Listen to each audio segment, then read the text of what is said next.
Hey guys, so today we are going to make a mango coconut cheesecake. This could be the perfect combinations between the mango flavor and the sweet of the coconut. So it could be the perfect summer dessert. So let's make it with me. For the first step, we are going to make the sponge cake. After separate the egg yolk from the egg white, I'm just gonna add in some milk, oil, and some vanilla extract. The extract will not only bring out the vanilla flavor, but it also removes the eggy smell from the egg yolk. Finally, I'm gonna sip in some cake flour and just gonna mix the mixture until there is no white lump yet. At this step, you don't want to over mix the batter. In a separate bowl, I'm just gonna beat my egg white with some sugar until it reaches soft peak. In order to create the most fluffy and tender cake, you should only beat the egg yolk until it reaches a soft peak like this. For the next step, first I'm gonna add in a third of my egg white mixture and then just continue mixing until everything is combined.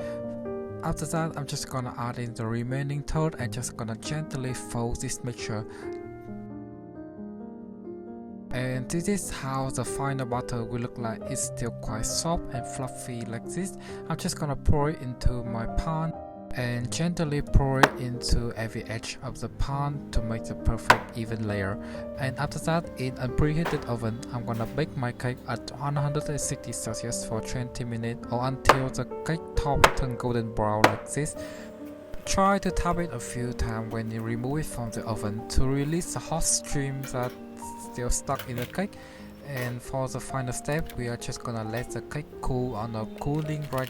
It will take about medium 30 minutes for the cake to completely cool down.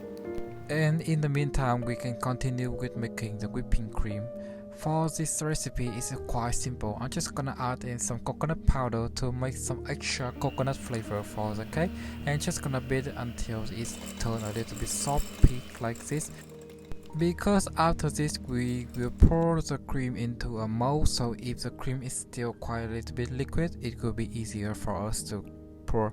And for some extra flavor, I'm just gonna cut in some fresh mango into cube. Using a 12 cm round mold, I'm just gonna cut my cake into 3 even pieces.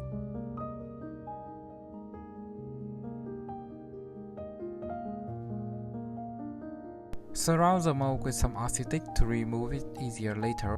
And now let's assemble our cake. For the first layer, I'm just gonna add in a sponge cake, a thin layer of cream, and on top of that, gently add in half of the mango and try to spread it as evenly as possible to make an even layer. After that, just repeat the process until we have all of the cream cover all of the cake.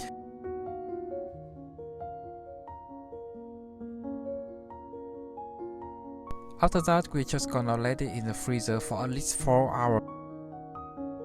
And now let's make the cheesecake surrounding the cake. For the first step, we are going to add in the gelatin into the water and just gonna let it in the fridge for at least 10 minutes. In a blender, I'm just gonna add in the mango and just gonna puree this mixture. This will be the main mango flavor.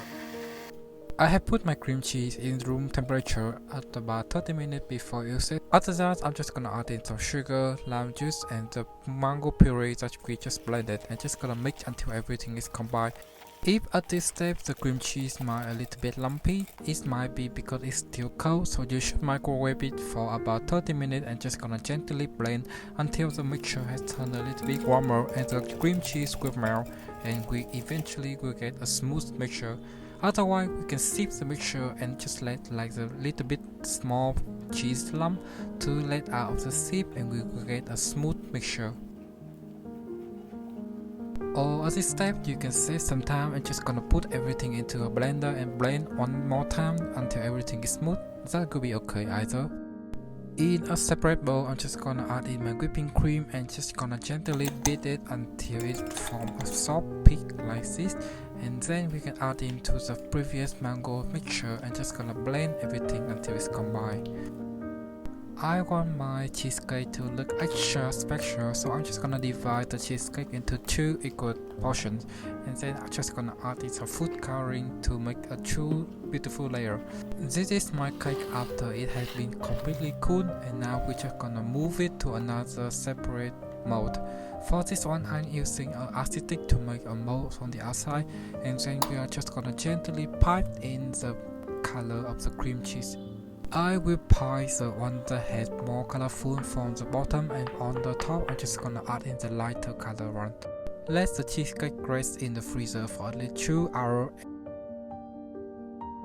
And now for the final decorations, we are going to make the white chocolate glaze pie on top of the cake. I find that this consistency is perfect for piping because it is not too runny or either too thick. So after the cheesecake had completely cooled down, we're just gonna remove the acetic from the outside.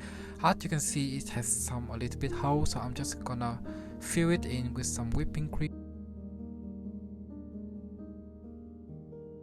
And to make the color more contrast, I'm just gonna add in an extra layer of white cream on top to make it look more vibrant. And now we are just gonna gently pipe in the white chocolate ganache on top, just slowly, and let gravity do the work, and we will have a beautiful drip like this slowing down from the cake, and it looks so satisfying. On top of the cake, I'm just gonna decorate with some whipping cream that I have put into a piping bag and some fresh mango to make the cake look more mango-y overall. And for the final touch, I'm just gonna add in some flower and some leaves like this. And look at our cake, it looks so beautiful, and the color of yellow just like screaming summer. The flavor of the cake could be the perfect combinations between the tanginess and the freshness of the mango and some a little bit richness from the coconut, so it could be so perfect when you want to make it for a light cake for the summer. And now, goodbye!